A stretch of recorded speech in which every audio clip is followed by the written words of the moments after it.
इस नई कमेटी में तो एक एक्स आईबी चीफ, एक आईटी कंपनी के मालिक और एक गौमूत्र के विशेषज्ञ भी हैं।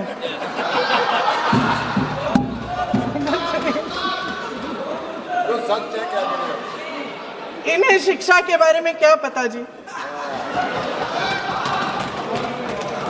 सच है। आप आज मेरे से नाराज हो रहे हैं, मन मुस्कुरा लीजिए। आपने भी चुनाव लड़ा।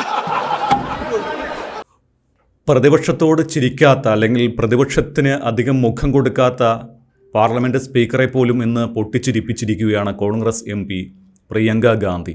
സാധാരണഗതിയിൽ ഇങ്ങനെ ചിരിക്കുന്ന, അട്ടഹസിച്ച് ചിരിക്കുന്ന ഒരു സ്പീക്കറെ നമ്മൾ അധികം കണ്ടു കാണില്ല. ഇന്ന് പാർലമെൻറ്റിൽ ഈ ചിരി ആയിരുന്നില്ല കാര്യം. പാർലമെൻറ്റിൽ പരീക്ഷാ പേപ്പർ ചോർച്ച വിരുദ്ധ ബില്ലിന്മേൽ നടന്ന ചർച്ചയിൽ കേന്ദ്ര സർക്കാരിനെതിരെ രൂക്ഷമായ വിമർശനമാണ് പ്രിയങ്ക ഗാന്ധി നടത്തിയത്. വിദ്യാർത്ഥികളുടെ പ്രതിഷേധങ്ങളെ അടിച്ചമർത്തുന്ന കേന്ദ്ര നിലപാടിനെ പ്രിയങ്ക ചോദ്യം ചെയ്യുകയും ചെയ്തു. ഇതിനിടയിൽ തന്നെയാണ് ഇത്തരത്തിലുള്ള രസകരമായ നിമിഷങ്ങളും പാർലമെൻറ്റിൽ സംഭവിച്ചത്.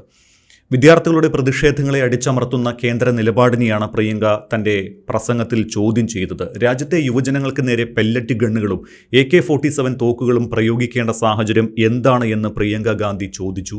പ്രതിഷേധിക്കുന്ന വിദ്യാർത്ഥികൾ തീവ്രവാദികളാണോ എന്നും ഇവർക്ക് നേരെ കണ്ണീർവാതകവും ലാത്തിച്ചാർജും പ്രയോഗിക്കാൻ ഉത്തരവിട്ടത് പ്രധാനമന്ത്രിയാണോ അതോ ആഭ്യന്തരമന്ത്രിയാണോ എന്ന് വ്യക്തമാക്കണമെന്നുകൂടി അവർ ആവശ്യപ്പെട്ടു. പ്രധാനമന്ത്രി ക്യാമറയുടെ ആംഗിൾ മാറ്റി പരീക്ഷിച്ചതുകൊണ്ട് കാര്യമില്ല. ക്യാമറ ആംഗിൾ അല്ല, അദ്ദേഹം മനസ്സിൻ്റെ ആംഗിളാണ് മാറ്റേണ്ടത് എന്നുകൂടി പ്രിയങ്ക ഗാന്ധി പറഞ്ഞു. പ്രതിപക്ഷ പ്രതിഷേധങ്ങൾക്കിടയിലാണ് ഇന്ന് ലോക്സഭയിൽ പൊതുപരീക്ഷാ ഭേദഗതി ബില്ലിന്മേലുള്ള ചർച്ചകളെല്ലാം നടന്നത്.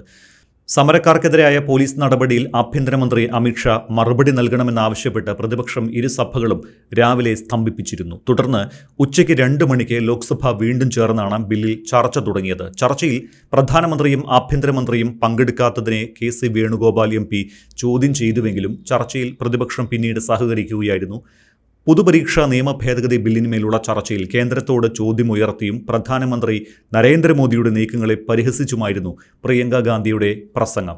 പ്രിയങ്കയുടെ വാക്കുകൾ ഇങ്ങനെയായിരുന്നു: വിദ്യാർത്ഥികൾക്ക് നേരെ കണ്ണീർവാതകം പ്രയോഗിക്കേണ്ട എന്താവശ്യമാണ് ഉണ്ടായിരുന്നത്? അവർക്ക് നേരെ ലാത്തി വീശിയതും ജലപീരങ്കി പ്രയോഗിച്ചതും എന്തിനാണ്?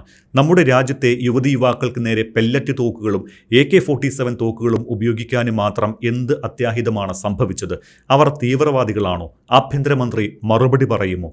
പെല്ലറ്റ് തോക്ക് പ്രയോഗിക്കാൻ ഉത്തരവ് നൽകിയത് ആരാണ് എന്ന് ചോദിക്കാൻ ഞാൻ ആഗ്രഹിക്കുന്നു. പ്രധാനമന്ത്രിയാണോ അതോ ആഭ്യന്തരമന്ത്രിയാണോ ഉത്തരവിട്ടത്? അവർ മറുപടി നൽകുമോ? കോൺഗ്രസ് പാർട്ടി മാത്രമല്ല, രാജ്യമാകെയാണ് ഈ ചോദ്യം ചോദിക്കുന്നത്. രാജ്യത്തെ ഓരോ മാതാപിതാക്കളും വിദ്യാർത്ഥികളും അധ്യാപകരും ആ ചോദ്യം ചോദിക്കുകയാണ്. അതിന് മറുപടി നൽകേണ്ടത് നിങ്ങളുടെ ഉത്തരവാദിത്തമാണ്. രാജ്യത്തെ യുവജനങ്ങളെ എന്തിനാണ് നിങ്ങൾ ഭയക്കുന്നത്? ഗാന്ധിജിയുടെ പാത പിന്തുടർന്ന് അഹിംസയോടെയും സമാധാനപരമായും പുഞ്ചിരിയോടെയും പ്രതിഷേധിച്ച ആയിരക്കണക്കിന് കുട്ടികളെയാണ് ഭരണകൂടം ക്രൂരമായി നേരിട്ടത്. നാണം കെട്ട സാഹചര്യത്തിലാണ് മുൻ വിദ്യാഭ്യാസ മന്ത്രി കഴിഞ്ഞ ദിവസം രാജിവെച്ചത്. എന്നാൽ തൊട്ടടുത്ത ദിവസം മഗർദ്വാറിൽ ഭരണപക്ഷ MPമാർ അദ്ദേഹത്തെ വിജയാഘോഷത്തോടെ സ്വാഗതം ചെയ്തു. ഏതോ സൂപ്പർ താരം എത്തിയതുപോലെയാണ് അദ്ദേഹത്തെ പാർലമെൻറ്റിൽ സ്വീകരിച്ചത്. ഇതിൽ പരം എന്ത് വിരോധാഭാസമാണ് ഉള്ളത് എന്നും പ്രിയങ്ക ചോദിച്ചു. ഇതിനിടയിൽ വിദ്യാഭ്യാസ വകുപ്പിന്റെ ചുമതലയേറ്റ കേന്ദ്രമന്ത്രി പ്രഹ്ലാദ് ജോഷിക്കെതിരെ പ്രിയങ്ക നടത്തിയ പരാമർശം സഭയെ ബഹളമയമാക്കുകയും ചെയ്തു. സ്ത്രീകളെ അപമാനിച്ചയാളാണ് പ്രഹ്ലാദ് എന്ന പ്രിയങ്കയുടെ പരാമർശത്തിനെതിരെ ഭരണപക്ഷം പ്രതിഷേധിച്ചു. ബൽക്കിസ് ബാനു കേസിലെ പ്രതികളെ വിട്ടയച്ചതിൽ കേന്ദ്രമന്ത്രി പ്രഹ്ലാദ് ജോഷി നടത്തിയ ഇടപെടലിനെ പരോക്ഷമായി വിമർശിച്ചുകൊണ്ടായിരുന്നു പ്രിയങ്കയുടെ ഈയൊരു പരാമർശം. വിദ്യാഭ്യാസ മന്ത്രിയുടെ അന്തസ്സിന് കളങ്കമുണ്ടാക്കിയെന്നാരോപിച്ച് പാർലമെന്ററി കാര്യമന്ത്രി കിരൺ റിജിജു പ്രിയങ്ക ഗാന്ധി മാപ്പ് പറയണമെന്ന് അപ്പോൾ തന്നെ ആവശ്യപ്പെട്ടു. എന്നാൽ തൻ്റെ ആരോപണങ്ങളിൽ ഉറച്ചുനിന്ന പ്രിയങ്ക ഇതിനാവശ്യമായ തെളിവുകൾ ഹാജരാക്കാമെന്നും വ്യക്തമാക്കി. പ്രിയങ്ക ഗാന്ധി തനിക്കെതിരെ ഉന്നയിച്ച ആരോപണങ്ങൾ തീർത്തും അടിസ്ഥാനരഹിതമാണ് എന്ന് കേന്ദ്രമന്ത്രി പ്രഹ്ലാദ് ജോഷി തിരിച്ചടിക്കുകയും ചെയ്തു. പ്രിയങ്കയുടെ പരാമർശങ്ങൾ തെറ്റായ വിവരങ്ങൾ പ്രചരിപ്പിക്കുന്നതാണ് എന്നും സംസാരിക്കുന്നതിന് മുൻപ് അവർ വസ്തുതകൾ പരിശോധിക്കേണ്ടതായിരുന്നുവെന്നും അദ്ദേഹം വ്യക്തമാക്കി. ഉന്നയിച്ച ആരോപണങ്ങൾ തള്ളിക്കളഞ്ഞ അദ്ദേഹം പച്ചക്കള്ളം പ്രചരിപ്പിക്കുന്നവർക്കെതിരെ കർശന നടപടി വേണമെന്നുകൂടി ആവശ്യപ്പെട്ടു. പ്രസ്താവനകളിൽ പ്രിയങ്ക ഗാന്ധി മാപ്പ് പറയണമെന്നും അവരെ സഭയിൽ നിന്ന് പുറത്താക്കണമെന്നുകൂടി ആവശ്യപ്പെട്ട പ്രഹ്ലാദ് ജോഷി ഉത്തരവാദിത്തപ്പെട്ട സ്ഥാനത്തിരിക്കുന്നവർ വ്യാജമായ കാര്യങ്ങൾ വിളിച്ചു പറയുന്നത് അംഗീകരിക്കാനാവില്ല എന്നുകൂടി കൂട്ടിച്ചേർത്തു.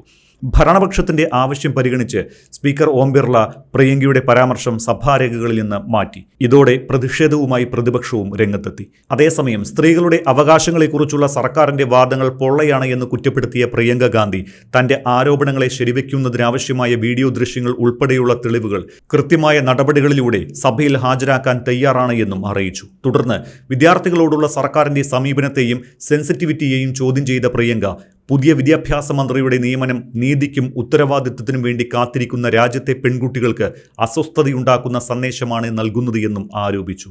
കഴിഞ്ഞ 10 വർഷത്തിനിടെ രാജ്യത്ത് 152 തവണ പരീക്ഷാ പേപ്പർ ചോർച്ച ഉണ്ടായതായും ഇത് ഏകദേശം 7.5 കോടി വിദ്യാർത്ഥികളെ ബാധിച്ചതായും പ്രിയങ്ക പറഞ്ഞു. ഇത്രയധികം സംഭവങ്ങൾ ഉണ്ടായിട്ടും ഒരു മാഫിയയെ പോലും ശിക്ഷിക്കാൻ സർക്കാരിന് സാധിച്ചിട്ടില്ല. കഠിനാധ്വാനത്തേക്കാൾ ഉപരിയായി സത്യസന്ധതയില്ലാത്ത വഴികൾക്കാണ് ഇന്ന് ഇന്ത്യയിൽ വില ലഭിക്കുന്നത് എന്ന് വിദ്യാർത്ഥികൾ ഭയപ്പെടുകയാണ് എന്നും പരീക്ഷാ സംവിധാനം പൂർണ്ണമായും തകർന്നിരിക്കുകയാണ് എന്നും ചൂണ്ടിക്കാട്ടി. മഹാരാഷ്ട്രയിലെ ഒരു മാതാപിതാക്കൾ തങ്ങളുടെ മകളുടെ വേർപാടിൽ ദുഃഖിക്കുമ്പോൾ സർക്കാർ ആഘോഷങ്ങളിൽ മുഴുകുകയാണ് എന്നുകൂടി പ്രിയങ്ക ഗാന്ധി കുറ്റപ്പെടുത്തി. പ്രധാനമന്ത്രി നരേന്ദ്രമോദിയുടെ ഇൻസ്റ്റാഗ്രാം റീലുകളെയും പ്രിയങ്ക പരിഹസിച്ചു. വിദ്യാർത്ഥികൾ പ്രതിഷേധിക്കുമ്പോൾ അർദ്ധരാത്രിയിൽ ഇൻസ്റ്റാഗ്രാം റീലുകൾ ഉണ്ടാക്കുന്നത് ഒന്നിനും പരിഹാരമാകില്ല എന്ന് അവർ പറഞ്ഞു. ഇൻസ്റ്റാഗ്രാം റീലുകൾ ചെയ്യുമ്പോൾ ക്യാമറയുടെ ആംഗിൾ മാറ്റുന്നതിനേക്കാൾ പ്രധാനമന്ത്രി തൻ്റെ ഹൃദയത്തിൻ്റെ ആംഗിൾ മാറ്റാനാണ് ശ്രമിക്കേണ്ടത് എന്നുകൂടി പരിഹസിച്ചിട്ടുണ്ട്. അതേസമയം വിദ്യാർത്ഥികളുടെ ഭാവി സുരക്ഷിതമാക്കാനുള്ള മോദി സർക്കാരിന്റെ പ്രതിജ്ഞാബദ്ധതയാണ് ബിൽ എന്ന് കേന്ദ്രമന്ത്രി ജിതേന്ദ്ര സിംഗ് പറഞ്ഞു. എന്നാൽ പ്രതിപക്ഷത്തു നിന്ന് സംസാരിച്ചവരെല്ലാം CJP പ്രതിഷേധത്തിലെ പോലീസ് നടപടി ശക്തമായി ഉയർത്തിക്കാട്ടുകയും ചെയ്തു.